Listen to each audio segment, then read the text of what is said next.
கருணாநிதி அவர்கள் 30/8/1971 தொடங்கியதுதான் தமிழகத்தில் சாரா கடை திறக்கப்பட்ட நாள், தொடங்கப்பட்ட நாள். அதன் பிறகு மதுவிலக்கை கொண்டு வருகிறோம் என்று 1973 ஆகஸ்ட் மாதம் 22ஆம் நாள் ஒரு அறிவிப்பு செய்திருக்கிறார்.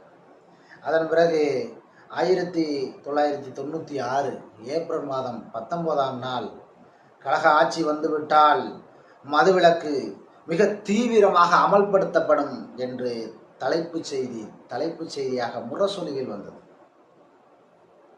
அதே போல 20/7/2015 முரசொலியில்